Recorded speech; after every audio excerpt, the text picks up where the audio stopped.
अस्सलाम वालेकुम नाज़रीन, आप देख रहे हैं प्रोग्राम इनसाइट और मैं हूं सैयद मुज़म्मिल। नाज़रीन, अगर पेट्रोलियम मसनूआत की कीमतों की हम बात कर लें तो आवाम के लिए एक और मुश्किल सामने आ चुकी है कि किस तरह से इस सूरत हाल में गुजारा करना है। 6.72 रुपये का इजाफा पेट्रोलियम की प्राइजेज़ में कर दिया गया है, जबकि एक जानब हम देख रहे हैं कि आलमी मार्केट के अंदर जो प्राइजेज़ हैं वो नीचे की तरफ जा रही हैं, लेकिन पाकिस्तान में महंगाई का ट्रेंड बरकरार है और इस सारी सूरत हाल में गुजारा करना एक आम आदमी के लिए बहुत मुश्किल हो चुका है। इसके ऊपर मिफ्ता इस्माइल साहब ने आज एक प्रेस कॉन्फ्रेंस भी की और उन्होंने ये कहा कि 1 रुपये का टैक्स भी मैंने मज़ीद नहीं लगाया और ये सारे जो चेंजेस हैं ये PSO की तरफ से हो रहे हैं। और जो पेट्रोलियम लेवी की अगर हम बात करें तो वो अब भी हुकूमत के मुताबिक 20 रुपये पर लीटर दी जा रही है, जो कि IMF से डील हुई थी उसके मुताबिक। तो आवाम की तरफ से क्रिटिसिज्म और तनकीद की जा रही है इस फैसले के ऊपर। और इवन ये कि मियाँ नवाज़ शरीफ साहब के हवाले से मरीम नवाज़ साहिबा ने ट्वीट किया और उन्होंने ये बताया कि मियाँ साहब ने इस फैसले से अपने आप को डिस्टेंस किया है और वो इतने नाला हुए इसके ऊपर कि वो इजलास से उठकर चले गए। तो लगता ये है कि जो हुकूमती जमात है इसके अंदर भी एक डिवाइड दिखाई दे रही है पेट्रोल की प्राइस को बढ़ाने से मुतल्लिक, और महंगाई की अगर बात कर लें उसके हवाले से भी। इसके अलावा एक बड़ी डेवलपमेंट ये हुई कि इमरान खान साहब ने कल एक इंटरव्यू दिया और उन्होंने उसमें कहा कि शहबाज गिल साहब पर जेल में तशद्दुद किया जा रहा है और उनको बरहना करके तशद्दुद किया जा रहा है। तो बड़ी एक स्ट्रेंज रेवलेशन थी। इसके बाद ये कहना कि जो अडयाला जेल है वो पंजाब हुकूमत के अंडर आता है, इसके बावजूद उनके ऊपर टॉर्चर किया जा रहा है। इमरान खान साहब का ये इल्ज़ाम था, लेकिन इसको रिवर्स वज़ीर दाखिला पंजाब कर्नल हाशिम डोगर की जानिब से कर दिया गया और उन्होंने ये कहा कि किसी ने हाथ तक नहीं लगाया शहबाज गिल को और अगर ऐसा होगा तो वो इंक्वायरी ज़रूर करेंगे। तो इस सारी सूरत हाल पर आज हमने बात करनी है और मियाँ नवाज़ शरीफ की वापसी की भी बातें की जा रही हैं और टाइम फ्रेम उसके हवाले से बताया जा रहा है कि अक्टूबर या फिर सितंबर में उनकी वापसी मुतवक्के है, लाहौर के अलावा किसी और शहर में। तो इस पर पॉइंट ऑफ व्यू लेने के लिए स्पेशल असिस्टेंट हैं सर के राना एहसान अफजाल साहब हमारे साथ मौजूद हैं। सर, शुक्रिया आपके वक्त का। राना साहब, बताइएगा, सबसे पहले तो पेट्रोल की कीमत की तरफ आ जाएं कि पहले एक मुश्किल फ़ैसला आप करते हैं। इमरान खान साहब की जो हुकूमत थी 2019 की IMF डील वो करती है, तो महंगाई का भार अपने ऊपर आप लेते हैं और उसके बाद जो इंटरनेशनल प्राइसेस हैं ऑयल की वो बढ़ रही थी, तब आपने प्राइस बढ़ाई। अब प्राइस कम हो रही है तो आप फिर भी प्राइस बढ़ा रहे हैं। आवाम क्रिटिसाइज़ कर रही है, आवाम पूछ रही है कि रिलीफ हमें कौन देगा कि आप 6 रुपये 72 पैसे पेट्रोल की प्राइस में इजाफा कर रहे हैं। तो लॉजिक क्या है इसके पीछे और कौन कौन सपोर्ट कर रहा है पार्टी में इसको, क्योंकि कंसेंसस जो है वो दिखाई नहीं दे रहा। बिस्मिल्लाहिर्रहमानिर्रहीम। देखिए, सबसे पहले तो जो पेट्रोल प्राइसेस हैं वो एक सियासी काम नहीं है, वो एक सिस्टम है, मैकेनिज्म है जो ओगरा जिसका तयन जो है वो करता है। और उसके अंदर दो तीन चीजें हैं जो मेन चीजें होती हैं। एक तो एवरेज दी जाती है पिछले 15 दिनों के एक्सचेंज रेट की, और फिर इसी तरह जो प्लैट्स का रेट है जो कि एक सिंगापुर बेस्ड कमोडिटी प्राइसेस का जो है वो रेट्स निकालता है, उसकी भी एवरेज दी जाती है। फिर उसके ऊपर जो PSO जैसे अदारे जिनको कोई प्रीमियम पे करना पड़ता है पेट्रोल प्राइसेस पे, वो उसमें इंक्लूड किया जाता है। फिर फॉरेक्स का डिफरेंस ऐड करके जो है तो ये प्राइस का तयन किया जाता है एक्चुअल कॉस्ट टू बेसिस के ऊपर। तो आपने देखा कि जो डॉलर की जो प्राइस थी पिछले कुछ हफ्तों के अंदर या पिछले 15 दिनों के अंदर, बहुत सारी LCs जो है वो 240 पे भी रिटायर हुई, 245 पे भी, 235 पे भी हुई। तो वो फॉरेन एक्सचेंज का एक उस पर इम्पैक्ट आया। देखें, ये लैग के साथ चलता है। अगर क्रूड ऑयल आज आलमी मंडी में सस्ता हो जाए, मिसाल के तौर पे $50 पे चला जाए क्रूड, अच्छा। तो वो क्रूड पाकिस्तान में पहुंचने तक का टाइम और फिर रिफाइनरीज में रिफाइन होके फिर वो पंप्स पे आने तक का टाइम एक लैग होता है। तो ये वजह है कि पेट्रोल प्राइसेस जो है वो उसमें इजाफा हुआ, लेकिन बड़ा मामूली इजाफा हुआ। राना साहब, मैं आपसे समझता इस हूं पे कि व्यू पॉइंट लेंगे। हमारे साथ x chairman FBR Shabbar Zaidi साहब मौजूद हैं। शब्बर साहब, आप बताइएगा किस तरह से देख फ्यूल हाइक को, जो इसकी प्राइस हाइक सामने आई है, और आपके अल्फाज मुझे याद हैं गुज़श्ता साल के आपके अल्फाज थे कि Pakistan is a bankrupt entity. Do you still stand with that argument, कि आपको लगता है कि कुछ रिवर्सल हुआ है PDM की हुकूमत की तरफ से? देखिए, जो पेट्रोल प्राइस की बात कर रहे हैं ना आप, ये मेरा अपना व्यू है कि एक जो बात कर रहे थे अभी साहब में से पहले, वो टेक्निकल बात ठीक कर रहे थे, मगर इसका जो ओवरऑल फिजिकल इशू है वो ये है, IMF के साथ हमें ये एग्रीमेंट है हमारी कि हम gradually subsidy on the petrol withdraw करेंगे। तो जो ऑलरेडी हमारी हर प्रोडक्ट के अंदर सब्सिडी बिल्ट इन है, तो अब हम ग्रेजुअली उस सब्सिडी को विड्रॉ करते जा रहे हैं। तो जब सब्सिडी विड्रॉ करते हैं तो पेट्रोल प्राइस को इंक्रीज होना है। तो उसमें दो फैक्टर होते हैं, एक तो हमें सब्सिडी खत्म करना है, दूसरा अगर प्राइस तो उसमें हमें असर करना होता है। तो अब पेट्रोलियम को इन्होंने बढ़ाया है और डीजल को कम किया है।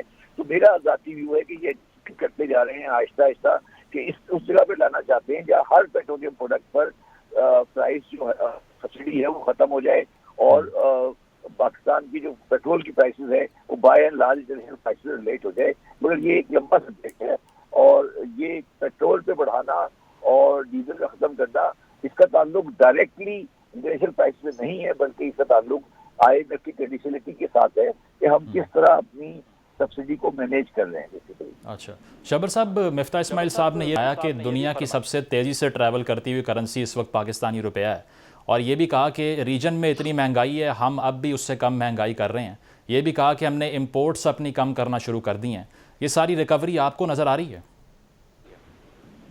देखिए, मैं जिस तरह पहला सवाल किया था ना, मैंने आपसे उस सवाल का जवाब मैं अभी भी दे देता हूँ। मैंने 16 दिसंबर 2021 को कहा था कि ये कंट्री जो है वो टेक्निकली बैंकरप्ट है। बिल्कुल। और उस वक्त पाकिस्तान में जितने भी लोग थे, चाहे वो पावर में होते या अपोजिशन में थे, वो सब कह रहे थे कि नहीं जी आप गलत बात कर रहे हैं। उसके बाद आपने देखा कि ये 6 महीने हुए और ये सब उस लाइन पर आ गए, और सब कहते हैं कि हमने बचा लिया दिवालिये से। कोई कहता है मैंने बचा लिया, कोई कहता है मैंने बचा लिया। इनको तो समझ ही नहीं आई थी कि दिवालिया होता क्या है। इनको तो ये भी इदराक नहीं है कि दिवालिया किसे कहते हैं। तो ये बेकार की बातें करते हैं। ये जो बात करते हैं कि उन्होंने दिवालिया से किसी को बचा लिया, ये उस वक्त इनकी क्या पोजीशन थी जब मैं ये कह रहा था कि ये दिवालिया है। तो बात ये है कि ये जो हमारी पोजीशन है फॉरेन करेंसी की इस वक्त, और जो हमारा एक्सपेक्टेड आउटफ्लो और इनफ्लो है फॉरेन करेंसी का, उसके हिसाब से टेक्निकली 23 में हमारे हालात बहुत अच्छे नहीं है। वो मैं इस्तेमाल दोबारा नहीं करना चाहता कि ये तो आपने जो अभी जो IMF के साथ आप बात कर रहे हैं, ये तो सिर्फ आपने 22 का जो पोजीशन था और अपने लोन को रोल ओवर कर लिया है। मगर जो पाकिस्तान के जो फॉरेन करेंसी के अकाउंट पोजीशन है, वो 23 में अगर हमारा ये इंपोर्ट का बिल कंट्रोल नहीं हुआ, जो कि मुझे कंट्रोल होता हुआ नजर नहीं आ रहा, क्योंकि मैं जो आज ही की फिगर देख रहा था जो एक्सपोर्ट करंट अकाउंट। शबर साहब, जो बहुत सी मसनूआत का इंपोर्ट बैन लगा है, आपको लगता है कि वो इफेक्चुअल नहीं है, जो ये कंट्रोल नहीं हो पाएगा? मेरी बात सुनो, किस पे बैन लगाया है? कौन सा मुझे बताओ ना, एक आइटम बताओ ना मुझे जरा, उसकी वैल्यू तो बताओ ना मुझे, कौन सा बैन? मिफ्ता इस्माइल साहब आज कह रहे थे कि फ्रिज बाहर से इंपोर्ट नहीं करेंगे, इलेक्ट्रिक अप्लायंसेज इंपोर्ट नहीं करेंगे, इस तरह की चीजें बता रहे थे वो। उनको कहने तो मुझे एक आइटम बताओ ना, बड़ा आइटम बताओ, कोई मुझे एक बड़ा आइटम बताओ ना कि इस पे बैन लग गया। कौन सी बैन लगा है? क्या बातें कर रहे हैं? यही तो मुसीबत है कि जब आप कोई करते कुछ नहीं है, बातें बड़ी बड़ी करते हैं। कौन सा बड़ा एक आइटम बताए ना मुझे जरा, बड़ा आइटम जिसकी आपने बैन लगा दिया। बिल्कुल नेग्लिजिबल चीजें हैं जिनको कट डाउन किया है। बेकार की बातें ना, तो बेकार की बातें नहीं करें ना, क्यों अपना टाइम, मेरा भी टाइम ज़ाया करे, अपना भी टाइम ज़ाया करे। तो बात ये कि किसी जब अगर हमारा इंपोर्ट का बिल जो है, जो कि नजर नहीं आ रहा, कोई कहीं पे भी मुझे नजर नहीं आ रहा कि आपने कोई सब्सटेंशियल डिक्रीज ऑफ इंपोर्ट की बात की है। अगर सब्सटेंशियल इंक्रीज इंपोर्ट आप नहीं कर सके क्योंकि नहीं आ रहा, तो ये तो फिर नहीं कर सकता ना, ये तो फिर वहीं आगे फंस जाएंगे, 23 में फिर आगे वहीं फंस खड़े हो जाएंगे। अच्छा शबर साहब, 29 तारीख को कहा जा रहा है मिफ्ता इस्माइल साहब की जानिब से कि 1.17 बिलियन की जो ट्रांश IMF की जब वो आएगी, तो आपको क्या लगता है कि उसके आने से रुपए की स्टेबिलिटी में मजीद इजाफा होगा, कोई नॉर्मल सी वापस आएगी, या आपको लगता है कि इतना असर नहीं पड़ेगा ओवरऑल इकोनॉमी पे? मेरी बात सुने, जो ट्रांच आनी है उस 1.2 बिलियन 1.3 बिलियन जो भी 1.8 बिलियन जो है, जो भी आ रहा है, इससे कोई पाकिस्तान की मजबूरी पोजीशन तो नहीं सेटल होगी ना। और ये जरूर है कि थी करेंसी जो 240 पे चली गई है, वो 190 पे 200 के आसपास आ जाएगी, वो ठीक है। मगर क्या पाकिस्तान का 2023-24 या 24-25 का हमारा दिवालियापन खत्म हो गया? वो नहीं हुआ ना, मैं यही बात कर रहा हूँ। इनका प्रॉब्लम ये है कि ये आगे नहीं देख पाते, ना ये देखते हैं, ना ये सोचना चाहते हैं। पाकिस्तान आज भी निहायत खराब पोजीशन में है। पाकिस्तान ने अभी तक कोई करेक्शन नहीं किया, कोई भी करेक्शन नहीं किए। देखिए अभी तक हमने किया क्या है? हमने सिर्फ ये किया है कि IMF से पैसे ले, अपने पुराने लोन्स को नहीं रिपे करने के लिए या उनसे ट्रांस लेने के लिए सिर्फ हमने IMF की कंडीशनलिटीज को माना है, ठीक है। उससे क्या हमारा करंट अकाउंट बैलेंस ठीक हो गया? नहीं हुआ ना। क्या पेट्रोल का देखिए मैं रिस्पॉन्ड करना चाहूँ। जी एहसान साहब कीजिए रिस्पॉन्ड आप। देखिए शबर जैदी साहब को शायद इंफॉर्मेशन नहीं है उनके पास अवेलेबल। जो हमारा जुलाई का महीना है उसके अंदर हमारी जो एक्सपोर्ट्स और रिमिटेंसेज हैं वो तकरीबन बराबर हो गई हैं इंपोर्ट्स के, और हमारा करंट अकाउंट डेफिसिट जो है वो बेतहाशा कम हुआ है। खाली अगर इंपोर्ट्स की बात करें तो 7.7 अरब की इंपोर्ट्स जो जून में थी वो हमने 2.7 अरब से कम की है, और अंडर 5 बिलियन की इंपोर्ट्स होगी इस महीने। हर रोज जो इंपोर्ट्स का और जो फिगर है वो आपका कम है एक्सपोर्ट्स और रेमिटेंसेस से, और बगैर किसी इंटरवेंशन के, बगैर मार्केट में डॉलर्स फेंके हुए ये रुपए की कदर बेहतर हो रही है। तो ये जो इंटरवेंशन स्टेट बैंक ने की है, जो इंटरवेंशन फाइनेंस मिनिस्ट्री ने की है, उसकी वजह से ये हमने डॉलर को वापस किया है। और इसका कंपैरिजन आप 2018 में जब पीटीआई की हुकूमत आई तो तब ये लोग ये नहीं कर सके। ये इंटरवेंशन अगर तब की होती तो तब भी शायद डॉलर हाथ से ना निकलता। इन्होंने 8 महीने जो है वो कोई इनको आईएमएफ से मुआहदा नहीं हुआ, उसके बावजूद आउट ऑफ कंट्रोल हो गई थी सिचुएशन। आज आईएमएफ की ट्रांच आए बगैर हमने डॉलर का रिवर्सल किया है, बगैर मार्केट में डॉलर फेंके हुए, बल्कि मार्केट में डॉलर सरप्लस है। तो ये जो 2 महीने का करंट अकाउंट डेफिसिट है, जो जुलाई का, जो साल के पहले 2 महीने जुलाई और अगस्त का, ये निग्लिजिबल होगा, ना होने के बराबर होगा। और हम इसको ओवरऑल हमारा टारगेट है कि 70 अरब डॉलर के अंदर हम इंपोर्ट्स को ठीक है। लिमिट शबर करें। साहब आपने हमारा सुना वो टारगेट कह है रहे हैं कि 35 अरब 2 डॉलर बिलियन हमने कम किया है अपने इंपोर्ट बिल के अंदर, तो नेग्लिजिबल चीजें कम नहीं की। 2.7 जुलाई billion. How do you respond to that? जुलाई से जी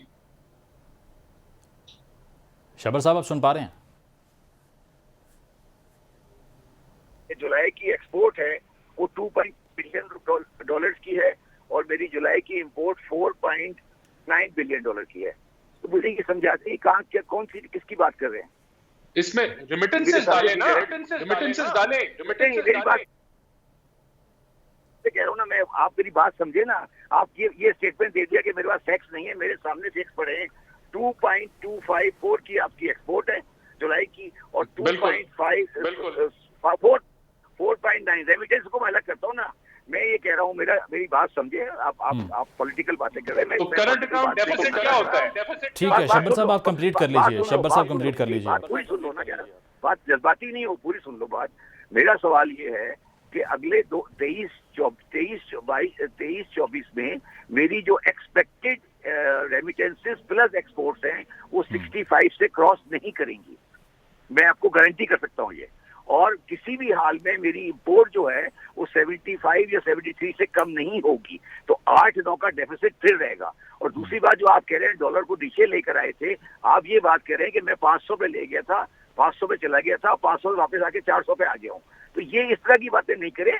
हम फैक्चुअल बातें करें, सियासी बातें नहीं करें, जेन्युइन बात करें कि हम क्या कहना चाहते हैं। मैं चलें इस पे रिस्पॉन्स ले लेंगे। ठीक है शबर साहब आप ये बताइएगा कि खान साहब ने कल एक इंटरव्यू दिया है, उसमें वो ये कह रहे थे कि जब तक हम हुकूमत में थे तो सारे अशारिये मुस्बत जा रहे थे, लेकिन जैसे ये हुकूमत आती है तो डाउन स्लाइड शुरू हो जाती है। इस बयान पर किस तरह से रिस्पॉन्ड करना चाहेंगे आप? कि जब मैंने 2021 कहा था कि बैंक करप्ट है, उस वक्त इमरान खान की गवर्नमेंट थी, मैं इमरान खान की गवर्नमेंट का हिस्सा था, मगर मैंने उस वक्त भी ये कहा था कि कंट्री बैंक करप्ट है। आज भी मैं ये कह रहा हूँ कि कंट्री बैंक करप्ट है ही बैंक करप्ट। अब ये अगर बिस्ता साहब खड़े होकर ये कहते हैं कि ये बैंक करप्ट नहीं है, वो गलत बात कर रहे हैं, वो कौम को धोखा दे रहे हैं। वो ये बात एक्सेप्ट करें कि ये कंट्री बैंक करप्ट है। अच्छा, बैंक करप्ट होने में कोई बुराई नहीं है, उसको हम सही करेंगे। ये कहना कि मैंने स्टील फाड़ दिया, मैंने सब कर दिया, ये बेकार की बात है।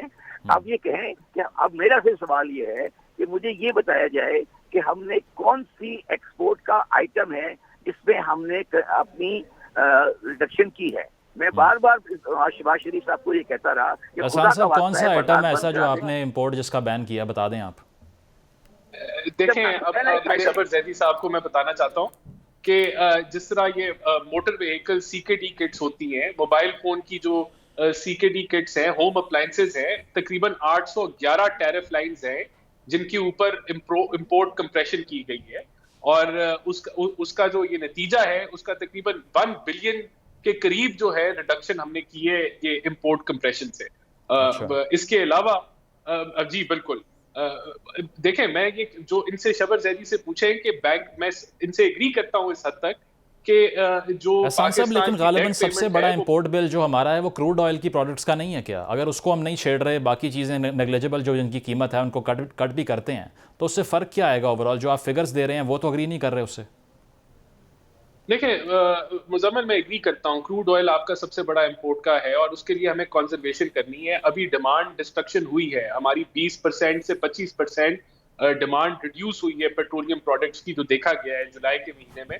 और हम यही उम्मीद कर रहे हैं कि अगस्त में भी उसका इम्पैक्ट आएगा। उसके अलावा इस पूरे मुल्क को सूबों समेत, चारों सूबों समेत और गिलगित बल्तिस्तान, कश्मीर समेत हमें कॉन्जर्वेटिव स्ट्रैटेजी अपनानी होगी, जिसका मतलब है कि हम अपने घरों में बिजली का कम से कम इस्तेमाल करें, अच्छा। पेट्रोल कम से कम गाड़ियों में जो है वो फालतू यूजेज ना करें, टाइम लिमिट करें। जो अभी पंजाब हुकूमत ने रिवर्स कर दिया कि दुकानों को 24 घंटे खोलने की इजाजत दे दी, वहां हमें सारी ये चीजें करनी होंगी, एज अ कॉम उठना होगा। देखें, थोड़ी सी मैं एग्री करूंगा, शबर जैदी साहब ने सही कहा कि हमारी एक्सपोर्ट प्लस रेमिटेंसेज जो हैं वो 65 अरब डॉलर के करीब होंगी, लेकिन हमारा टारगेट ये है कि हम इंपोर्ट को 70 अरब तक ले आए। अगर 72 73 पे भी आ जाती है तो ये भी एक विन विन सिचुएशन होगी कि हम जो 17.5 अरब डॉलर का जो करंट अकाउंट डेफिसिट पीटीआई का आखिरी साल में हुआ, उसको अगर हम आधा कर दें तो ये भी बड़ी एक मैं समझता हूँ ठीक है, पॉजिटिव साइन ठीक होगा। है। एहसान साहब तो साथ ही जी, रहिए। आमिर ज़िया साहब ने भी हमें ज्वाइन किया है, एनालिस्ट हैं, उनसे भी बात करेंगे। लेकिन शब्बर ज़ैदी साहब, आपसे फाइनल कमेंट चाह रहे हैं। जो आप बार बार कहते हैं कि पाकिस्तान एक बैंकरप्ट एंटिटी है, इसको सब्सटेंशिएट कैसे किया जाए? अगर आप कहते हैं कि जितनी रूलिंग नहीं, पार्टीज़ इनसे हैं, पूछे बैंकरप्ट का बिल्कुल मतलब क्या है। वही पूछ इनसे रहे हैं कि पूछे का क्या जितनी मतलब होता रूलिंग है। पार्टीज़ हैं वो if they are fooling the people, अगर वो झूठ बोल रहे हैं लोगों से, तो आप कैसे सब्सटेंशिएट करेंगे कि ये बैंकरप्ट है? सारे जो बात कर रहे हैं ये सारे अकाउंटेंट नहीं है। मैं अकाउंटेंट हूँ और मैं अकाउंटिंग इंस्टीट्यूट का प्रेसिडेंट रह चुका हूँ। बिल्कुल sir, please make us understand that how do you substantiate that ना। What is सुन लेना मेरी बात, ये बताएं, बैंकरप्ट क्या बताएं, जी बैंकरप्ट सर। का मतलब। मेरी बात सुने ना। मैंने एक बैंकरप्ट का लफ्ज कभी इस्तेमाल नहीं किया था। मैंने उस वक्त भी कहा था ये गोइंग कंसर्न नहीं है। गोइंग कंसर्न का मतलब ये होता है हमारे अकाउंटिंग टर्म में कि जो कंट्री अपने डेट को रीपे करने की कैपेबिलिटी नहीं रखती, वो अपना अगला डेट पुराने डेट को दे के अदा करता है, उसको हम बोलते हैं गोइंग कंसर्न नहीं है। पाकिस्तान गोइंग कंसर्न नहीं है। दोनों चीजों में मुख्तलिफ फर्क है, बैंकरप्ट और गोइंग कंसर्न। सुन लो ना बात यार ये मेरी फील्ड है ना, रहने दो भाई, मेरी फील्ड है, मुझे बात करने दो। तुम्हारी फील्ड नहीं है ना। शब्बर साहब कंप्लीट कर लीजिए आप। जिंदगी में यही काम जी किया है मैंने ना। तो सॉवरेन डिफॉल्ट अलग चीज होती है, बैंकरप्सी अलग चीज होती है, नॉन गोइंग कंसर्न अलग चीज होती है। पाकिस्तान एज अ स्टेट 1976 से अपना कोई डेट पे नहीं कर सका है। और सारे जो भी गवर्नमेंट हुई है, ABCDEFGH, वो सब नए डेट लेकर पुराने डेट पे करते रहे और पाकिस्तान का डेट बढ़ता रहा है। और पाकिस्तान का डेट अगले 5 साल भी बढ़ेगा, चाहे गवर्नमेंट फरिश्तों की भी आ जाए। ठीक है, बात समझने की कोशिश करें। अगर फरिश्तों की गवर्नमेंट आ गई तो भी ये डेट बढ़ेगा। पाकिस्तान अपना 1 पैसे का डेट पे नहीं कर सकता। तो इस सेंस में पाकिस्तान एक बैंकरप्ट कंट्री है। ठीक है, समझ आ गई बात। ठीक है शब्बर साहब, आप साथ ही मौजूद रहिए। आमिर ज़िया साहब मौजूद हैं। आमिर साहब, वेलकम टू द शो। आप बताइएगा कि फ्यूल प्राइसेस में 6.73 रुपये का गवर्नमेंट इजाफा करती है, जब इंटरनेशनल प्राइस जो है वो कम हो रही है। तनकीद की जा रही है कि आवाम को मुश्किल में डाल दिया ये फैसला करके। नवाज शरीफ भी इससे अग्री नहीं करते, वो इजलास छोड़ के चले गए। How do you see the situation? बात हुई कि शब्बर जैदी साहब जब मौजूद हो तो हमारा चिराग नहीं जलता इनके सामने ना। तो शब्बर भाई को अगर आप पहले उनकी बात मुकम्मल होने दें, मेरे ख्याल में उनका आर्ग्यूमेंट नहीं हुआ। इकोनॉमी के ऊपर हमने कॉम्प्रिहेंसिव बात की है उनसे, ये पॉलिटिकल क्वेश्चन है, अगर आप इसे रिस्पॉन्ड करें। मौजूद नहीं, चले गए वो हैं साथ सर। तो मैं कह रहा हूँ पहले शब्बर भाई से बात कर ले, मेरा मुनासिब नहीं उनके सामने। ठीक है शब्बर साहब, आप ये बताइएगा कि डिफ़ॉल्ट का जो थ्रेट है, is it still looming around? क्या अभी डिफ़ॉल्ट का खतरा है, जो पाकिस्तान टॉप 3 कंट्रीज़ में आता है दुनिया में जिनको खतरा दरपेश है डिफ़ॉल्ट होने का? हेलो जी सर, आवाज़ आ रही है, कंटिन्यू कीजिए। मैं कह रहा हूँ, मेरी बात सुने, पाकिस्तान का डिफॉल्ट का खतरा खत्म नहीं हुआ है। मैं ये पूछ रहा हूँ, हमारा लोन जो है वो रोल ओवर हो गया है। मगर मैं जिस तरह बात करते, कोई और साहब ने नाम नहीं पता, मेरे सामने कौन साहब थे, अगर अगले साल राना एहसान अफजाल साहब हैं, स्पेशल असिस्टेंट प्राइम मिनिस्टर के। जी 5 बिलियन का हम डेफिसिट करते हैं, तो वो 5 बिलियन भी हमें कहीं से बोरो करना पड़ेगा। तो पाकिस्तान इतनी वल्नरेबल पोजीशन में चला गया है कि ना वो रिजर्व एक्यूमुलेट कर पा रहा है, ना वो अपना तो इसके लिए मेरी सबसे गुजारिश है कि स्टेट बैंक की वेबसाइट पे जाएं और पाकिस्तान का फॉरेन करेंसी का कैश इनफ्लो जो 23, 24, 25, 26 का IMF से बनाया है वो देख लें। उसके हिसाब से मुझे बताइए क्या पाकिस्तान बैंक करप्ट नहीं है, फिर आप उससे बात कर लें। उसके अंदर पाकिस्तान में $10 बिलियन पर एनम की FDI दिखाई हुई है। अगर FDI शब्बर साहब क्विकली एक चीज़ में क्लैरिटी चाहिए, वो ये है कि जो स्टेट बैंक को ऑटोनमस करती है प्रीवियस गवर्नमेंट, आपको लगता है कि अच्छा इकदाम था वो, या फिर डीकंस्ट्रक्ट उसको अगर करें हम तो डिस्ट्रक्टिव था पाकिस्तान के लिए? एक बात सुनो, ऑटोनोमस स्टेट बैंक को पाकिस्तान कैसे हो सकता है जब स्टेट बैंक के सारे डायरेक्टर अभी जो आए हैं वो सारे रिश्तेदार जानने वाले हैं मिनिस्टर ऑफ फाइनेंस के। अच्छा, कौन सी इकोनॉमी की बात करो तुम यार, क्या हो गया तुम्हें? ग्राउंड जो डायरेक्टर का बोर्ड ऑफ डायरेक्टर आया है उस डायरेक्टर में अपॉइंटमेंट जो है या वो पीस पार्टी के जानने वाले लोग हैं या मिर्जा साहब के दोस्त हैं, बुरे लोग नहीं, अच्छे लोग हैं। तो क्या आपके ख्याल में जो वो लोग बैठे हैं क्या वो फैसला पाकिस्तान के खिलाफ करेंगे? ये क्या बातें कर रहे हैं? ये भी एक बिलावजह की गुफ्तगू है ना कि स्टेट बैंक ऑटोनोमस हो गया। स्टेट बैंक का बोर्ड आप चेक कर लें और मुझे बता दें कि वो कौन लोग हैं, वो कहाँ से आए हैं, क्या वो आसमान से आए हैं, वो फैसला अमेरिका से फैसला करेंगे? तो ये ऑटोनोमस कोई चीज नहीं होती। मैं सिर्फ गुजारिश ये कर रहा हूँ पाकिस्तानी से कि पाकिस्तान जब तक अपना करंट अकाउंट बैलेंस सेटल नहीं करेगा, और जो बार बार मेरे साहब जो सामने से मुझे नहीं पता, मैं शहबाज शरीफ साहब से दरख्वास्त करता हूँ और सबसे कि 6 बजे मार्केट बंद करें, $3.5 बिलियन से पेट्रोल का खर्चा कम करें जब आके, और ये फॉरेन एयरलाइन को बंद कराएं। ठीक है शब्बर ज़हरी साहब, आपने इस पर कॉम्प्रिहेंसिवली कमेंट किया, आपका बहुत शुक्रिया। एहसान साहब रिस्पॉन्ड कर दीजिए, मुझे ब्रेक में जाना है फिर। देखें, बिल्कुल मैंने भी एनर्जी कंजर्वेशन की बात की। हमने तो ये मार्केट टाइमिंग्स रिड्यूस की थी। अभी पंजाब हुकूमत जो PTI की है उसने उस टाइमिंग को खत्म कर दिया है। कंजर्वेशन ही बेहतरीन हल है इस क्राइसिस को, जो पावर जो एनर्जी का एक कॉस्ट का क्राइसिस चल रहा है। पब्लिक ट्रांसपोर्ट को भी फंक्शनल करना इसका हल है ना, अगर वो डिफंक्शनल है बिल्कुल तो फिर लोग तो जी डेफिनेटली मैं एग्री करता हूं आपसे। पब्लिक ट्रांसपोर्ट होगी, जहां जहां आप इकोनॉमिक सेविंग कर सकते हैं आपको करने की जरूरत है। देखिए, डिफॉल्ट का मतलब ये होता है कि जब आप अपनी इंटरेस्ट पेमेंट्स जो हैं वो आप ना पे कर पाएं तो that is when you considered a default. दूसरा, पाकिस्तान का डेट टू GDP रेशो जो है वो तकरीबन 72% के ऊपर आप हैं। ऐसे भी ममालिक हैं जो 100% पे हैं, 120 के ऊपर हैं। राइटली पॉइंट आउट किया है कि करंट अकाउंट हमें कंट्रोल करने की जरूरत है, और यही इस कोalition हुकूमत की अव्वलीन तरजीह है कि हमने इसको रिड्यूस करना है। और जब आप IMF के प्रोग्राम में आए, एक ब्रेक लेनी है मुझे, और मतलब ब्रेक के बाद आमिर ज़िया साहब ये पूछेंगे कि जो नवाज शरीफ साहब ने पेट्रोल की प्राइस बढ़ाने के फैसले से डिस्टेंस किया अपने आप को, क्या वो इसको एक पॉलिटिकल डिवाइड के तौर पे देखते हैं या नहीं? After the break. Welcome back नाजरीन। अगर बात की जाए इमरान खान साहब के गुज़श्ता रोज़ के इंटरव्यू की, तो उसमें उनका कहना यही था कि शहबाज गिल साहब के ऊपर जो है वो तशद्दुद किया जा रहा है और ये बहुत अफसोसनाक अमल है। तो इसी के ऊपर बात कर लेते हैं। आमिर ज़िया साहब हमारे साथ मौजूद हैं। आमिर साहब, किस तरह देखते हैं खान साहब की स्टेटमेंट को? और उसके बाद जो वज़ीर दाखिला पंजाब हैं कर्नल हाशिम, वो इसको डिनाई करते हैं। वो कहते हैं कि उनको कोई हाथ भी नहीं लगा सकता और मैं उनकी खैरियत दरियाफ्त करके आया हूँ। तो तजाद जो सामने आ चुका है, इसमें किसकी बात मानी जाए? अब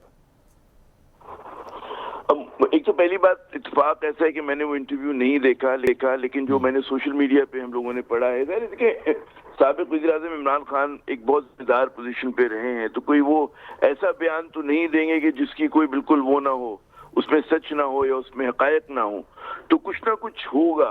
दूसरी बात ये कि हमारे यहाँ जो एक इसका सिक्योरिटी एजेंसीज का या पुलिस का एक रवैया होता है कि वो चाहे जब भी किसी मुलजिम को पकड़ते हैं, मुजरिम को पकड़ते हैं, तो उसके साथ जो है इस तरह का सलूक होता है। और ये मतलब है SOPs हैं हमारे जेल खाना जात के, जेल में भी और थाने के भी। एक जमाने में हम क्राइम रिपोर्टिंग करते थे, उसमें अगर CIA पकड़ती थी तो एक मखसूस तरीके से लोगों के साथ सलूक होता था, थाने में कुछ और होता था, ठीक है ना। तो तशद्दुद जो है वो है हमारे सिस्टम का हिस्सा है। बाज़ औक़ात देखिए तशद्दुद की भी किस्में होती है, एक तो मारपीट होती है, फिर ज़हनी तौर पे तशद्दुद होता है, डराना धमकाना होता है, लोगों को मतलब बरहना किया जाता है। तो बहुत सारे मतलब है। जी आमिर साहब, उन्होंने यही कहा कि बरहना करके तशद्दुद हो रहा है उनके ऊपर। ये जो नुक्ता आगाज होता है, जो हमने अपनी क्राइम रिपोर्टिंग के दिनों में सुना था और देखा था, वो यही होता है कि वो तो नुक्ता आगाज होता है कि किसी की विल को तोड़ने के लिए पहले कहते हैं भाई कमीज उतारो, या कमीज उतार के उसकी आंखों पे बांध दिया जाता है, और मतलब उसको फिर उसके ऊपर मतलब चांटा वाटा भी मार दिया, दीगर चीजें भी होती हैं। तो ये तो कोई मतलब है, कोई नई बात नहीं है हमारे सिस्टम के अंदर, निजाम का हिस्सा है ये आपके ना। और जब वो ये देखते हैं, फिर वो पुलिस वाला या जो भी सिक्योरिटी का एहलकार है, वो ये नहीं देखता कि कौन क्या है, वो तो जो इस वक्त हाकिम में वक्त है उसकी आबरू के इशारे पर जो है वो काम करता है। तो मैं इनके लेकिन अडियाला जेल जो है वो पंजाब गवर्नमेंट के अंडर आती है। फरमाइए। मैंने कहा अडियाला जेल पंजाब गवर्नमेंट के अंडर आती है, तो ये कितना हैरानकुन है कि पीटीआई चेयरमैन जो ये बात कर रहे हैं वो अपनी हुकूमत के जो एलाइज हैं उनके खिलाफ कर रहे हैं एक लिहाज से, अगर ऐसा हो रहा है तो। ये बात अगर आप एक सतह पे देखें तो आपकी बात में वजन है। दूसरी सतह ये होती है कि जो सिस्टम होता है वो मतलब है, जब तक हुकूमती मतलब है वजीर आला कुछ कह रहा हो या कोई वजीर कह रहा हो, तो सिस्टम अपने आप पर होता है, वो बहुत सारी चीजें कर जाता है। तो उसमें ये नहीं होता कि हर चीज की जिम्मेदारी जो होती है वजीर आला को नहीं, बहुत सारी बातें बाद में पता चलती हैं, या जो उसका मखसूस वजीर होता है। तो लेकिन क्योंकि आपके निजाम में इतनी ज्यादा ये है, तशद्दुद है, बदउनवानी है, जेल के अंदर बहुत सारी चीजें होती हैं, तो उसका मकसद, और ये चाहे सिंध जेल हो, हमने देखा है, चाहे पंजाब की जेलें हो, मुझे उसका तो नहीं पता, खैबर पख्तूनख्वा को और बलूचिस्तान का इतना मेरा एक्सपोजर नहीं है, लेकिन इन दो सूबों में तो बिल्कुल ये एक रूल ऑफ थंब है। आप अगर विजिट भी करने जाएंगे, किसी के फर्ज के रिश्तेदार भी जेल जा रहे हैं, उसको रिश्वत देनी पड़ती है, ठीक है ना। वो मतलब है कदम कदम पे रिश्वत दी जाती है, कदम कदम पे तजलील होती है, कैदी की भी तजलील होती है, और उसके जो मिलने वाले होते हैं, जीजो कारिब होते हैं, उनकी भी होती है। तो मैं इस बात को बिल्कुल रूल आउट नहीं करता कि सिस्टम में बिल्कुल है, सिस्टम में अगर एंगर है शहबाज गिल की गुफ्तगू के खिलाफ कि जो उन्होंने किया है, तो उनको जाहिर है कुछ ना कुछ तो उनको देंगे सजा उसकी। ठीक है एहसान साहब, आप रिस्पॉन्ड कर दीजिए, क्यों तशद्दुद कर रहे हैं शहबाज गिल पे आप? देखें, मैं आपको याद दिलाना चाहूंगा कि जब शहबाज गिल का एक्सीडेंट हुआ तो उन्होंने कहा कि मेरे पे कातिलाना हमला किया गया है, और फिर वो जिस बंदे के साथ गाड़ी का उनका एक्सीडेंट हुआ उसकी वीडियो भी टीवी पे आ गई, लेकिन इमरान खान साहब ने उस वीडियो के आने के 12 घंटे बाद भी जलसे में कहा कि कातिलाना हमला किया गया है। शहबाज गिल ने भी कहा कातिलाना हमला किया गया है, और उस पर पूरा टोपी ड्रामा प्रोपोगेंडा इन्होंने किया। बाद में किसी ने मीडिया में उनसे नहीं पूछा कि भाई वो कातिलाना हमला आप तो कह रहे थे, वो तो एक्सीडेंट निकला, और जो बंदा है वो माजरत भी कर रहा है और सारा कुछ हो रहा है। तो बदकिस्मती से इमरान खान साहब जो है उनको अवाम की 22 करोड़ अवाम की आंखों में आंखें डाल के देख के झूठ बोलने में कोई उनको आर नहीं आती, प्रोपोगेंडा करने में, टोपी ड्रामा करने में ये लोग माहिर है। देखिए, अब इशू ये है, मैं तो इसको समझता हूं कि हम लोगों की वो हुकूमत की सोच ही नहीं है कि हम 15 किलो हीरोइन का केस किसी पे डालें और फिर 200 प्रोग्राम करें कि जान अल्लाह को देनी है और जान अल्लाह को देनी है, और उसके बाद मुकर जाएं कि इसमें हमारा तो कोई लेना देना ही नहीं था, ये तो किसी और ने नहीं। एहसान साहब, इमरान खान साहब ये कहते हैं कि बड़ी अजीब बात है कि वो इन्वेस्टिगेशन में शहबाज गिल से पूछ रहे हैं कि इमरान खान खाते क्या हैं। देखें, ये इमरान खान साहब की बुखलाहट है या उनका दोबारा, मैं तो समझता हूँ वो झूठ बोल रहे हैं, और अगर खुदा ना खास्ता ऐसा कोई मामला हुआ है तो मैं उसको कंडेम करूंगा। नहीं होनी चाहिए। एहसान साहब, इट्स अ सीरियस एलिगेशन। अगर उनको बरहना करके मारा जा रहा है, आप इसको इंक्वायर करवाने के लिए क्या कर सकते हैं, ताकि अगर आप रिफ्यूट भी करें खान साहब को तो एविडेंस के साथ करें? देखिए, मैं तो समझता हूं कि जो भी लोग इंचार्ज हैं उनको इंक्वायरी भी करानी चाहिए, ओपन कर देना चाहिए, बल्कि फौरी तौर पे मेडिकल कराना चाहिए। मुझे तो लगता है कि अगर ये अडयाला में है तो फिर तो इनके हाथ में सब कुछ, पंजाब हुकूमत की जो मर्जी करे, लेकिन अगर इस्लामाबाद में भी है तो तब भी इसको ओपन कर देना चाहिए, क्योंकि पॉलिटिकल विक्टिमाइजेशन पीएमएलएन का वतीरा नहीं है हमारा, ना ये टारगेट है, ना हमारी कोई ऐसी सोच है। ये इनकी सोच थी कि नैब चेयरमैन को ब्लैकमेल करके पूरी क़यादत को 2-2 सालों के लिए अंदर किया गया बगैर रेफरेंस के। ये हम नहीं सर, नजर तो आ रहा है शहजाद अकबर साहब को आज ईसीएल पे डाल दिया आपने, तो कह तो सकते हैं कि आप भी टारगेट पे रख रहे हैं कुछ लोगों को। देखें, अगर ईसीएल के ऊपर डालने का कोई एक तरीका कार है और शहजाद अकबर साहब उसके ऊपर आते हैं, शहजाद अकबर ने 3-4 साल बहुत सारे लोगों की इज्जतें उछाली, लॉ को इलीगली यूज करते हुए फेक केसेस बनाए, तो उनके ऊपर इंक्वायरी जरूर होनी चाहिए, इसका सजा जजा होनी चाहिए कि उनकी जो उनको जो ओहदा मिला हुआ था, क्या वो ओहदा भी ठीक मिला हुआ था जिस तरीके से उस पर भी सवाल उठे, लेकिन जो उन्होंने उस ओहदे पे बैठ के तमाशा लगाया उसकी इंक्वायरी होनी चाहिए, और अगर वो ECL ठीक के है, इस पे जो बात भी करेंगे, बायलॉज हैं उस पे आने के करना चाहिए। ठीक है जी, आमिर ज़िया अगर साहब, वो नवाज़ शरीफ साहब की वापसी की बात की जा रही है और ये कहा जा रहा है कि सितंबर या अक्टूबर में उनकी वापसी मुतवक्की है, तो क्या देखते हैं मुल्क की सियासत किस तरफ जाएगी अगर नवाज़ शरीफ भी इस फील्ड में एंटर होते हैं तो? देखिए, पहली बात हुई कि नवाज शरीफ साहब के सामने मसाइल का पहाड़ है। उनके पहली बात हुई कि वो कन्विक्टेड हैं, सजा याफ्ता हैं। अब उनकी सजा को किस तरह से, यानी कि क्या वो जेल जाने के लिए दोबारा तैयार, अदालत के जरिए खत्म होगी, पार्लियामेंट के जरिए खत्म होगी? अच्छा, अगर ऐसा होता है कि अदालत या पार्लियामेंट के जरिए होती है तो उसके खिलाफ मुजाहिमत भी बहुत होगी, क्योंकि पाकिस्तान में एक बहुत बड़ी तादाद है लोगों की जो समझती है कि जिन लोगों ने करप्शन की है वो नाकाबिले माफी है और उन पर ताहयात पाबंदी रहनी चाहिए। और अगर पार्लियामेंट जो है, ये अधूरी नेशनल असेंबली है, ये ऐसी कानून साजी करती है कि जिसमें किसी, कहते हैं ना, पर्सन स्पेसिफिक होती है, जिसे किसी फर्द या खानदान को, खैर माजी में भी इन्होंने नैब लॉज में जो तब्दीली की है वो भी कुछ मखसूस लोगों को फायदा पहुंचाने के लिए है, तो उसी तरह ये दोबारा कर सकते हैं। लेकिन उसके नतीजे में पाकिस्तान की सियासत में पोलराइजेशन बढ़ेगी। और ये जो अब बाज कुव्वतों की ख्वाहिश है कि जी भाई 20वीं सदी का पाकिस्तान मुसल्लत रखा जाए, कि वही खानदान हो गिने चुने, वही बहुत लूटमार की है, तो ये नाकाबिले कबूल है। आमिर साहब, खान साहब ने अभी जो लाहौर जलसे में कहा था कि नवाज शरीफ साहब आप वापस आएँ, आपका हम इस्तकबाल करेंगे, और एक उन्होंने रोड मैप भी दिया कि जलसे करूंगा बहुत से शहरों में, तो इमरान खान साहब जो हैं वो जारहाना सियासत कर रहे हैं, तो नवाज शरीफ साहब अगर वापस आते हैं तो प्रेडिक्शन तो फिर ठीक साबित हुई खान साहब की कि उनके लिए स्पेस क्रिएट करने के लिए मुझे निकाल दिया। या मुझसे पूछ रहे हैं जी आमिर साहब, आपसे। जी देखिए, ये जो इमरान खान के उसमें रूट्स हैं, एस्टेब्लिशमेंट में भी रूट्स हैं, और उनको अंदाजा होता है बहुत सारी चीजों का कि हवाओं का रुख किस तरफ है। और यकीनन हम जैसे सहाफियों को भी अंदाजा है कि दोबारा रीइंस्टेट रेस्टोर करने की कोशिशें की जा रही है नवाज शरीफ साहब को। तो अगर ऐसा होता है तो जैसे मैंने अर्ज किया कि एक तो खैर इमरान खान का जो दावा है वो सही साबित होगा, लेकिन दूसरी सूरत में राना एहसान साहब, आपसे फाइनल कमेंट चाहेंगे। जावेद लतीफ़ साहब ने कहा कि लेजिस्लेशन की जाएगी नवाज शरीफ साहब की वापसी के लिए। बड़ा अफसोसनाक अमल है, अगर मैं और आप गिरफ्तार होते हैं तो लेजिस्लेशन नहीं होगी, और लेजिस्लेशन पब्लिक गुड के लिए है, लेकिन नवाज शरीफ साहब की वापसी के लिए लेजिस्लेशन करना, क्या रैशनल है इसका? देखिए, मैं समझता हूं कि ये हम वक्त से पहले जो है वो प्रिडिक्ट कर रहे हैं। जो जावेद लतीफ़ साहब ने बात की है, मैंने नहीं सुना पार्टी में और कहीं होते हुए, लेकिन नवाज शरीफ, हमें ये पता है और हमारा ये मौक़िफ़ है कि नवाज शरीफ के खिलाफ जो केसेस बने, आज वक्त जो है वो बता रहा है कि वो पॉलिटिकली मोटिवेटेड थे। और आज ये जो बढ़ बढ़ के कहते हैं कि टेक्निकल नॉकआउट होने लगा है, तो ये इनकी अपनी घबराहट है। देखें, अगर इमरान खान ने पाकिस्तान का लैंड ऑफ द लॉ जो है वो वायलेट किया है, फॉरेन फंडिंग दी है, फॉरेन कंपनी से फंडिंग ली है, मिस डिक्लेरेशन की है, जाली एफिडेविट दिया है, तोशाखाना की इनकम को डिक्लेयर नहीं किया, वो अलग बात है। तो उनके खिलाफ भी कार्रवाई हो रही है। ठीक है, राना एहसान साहब, आमिर ज़िया साहब हमारे साथ मौजूद। देखना ये है कि आया नवाज शरीफ साहब वापस आते हैं या नहीं आते, और जब आते हैं तो तब मुल्क की सियासत क्या टर्न लेती है। प्रोग्राम आपने मुलाहिजा किया, फीडबैक ज़रूर दीजिएगा। अल्लाह हाफ़िज़।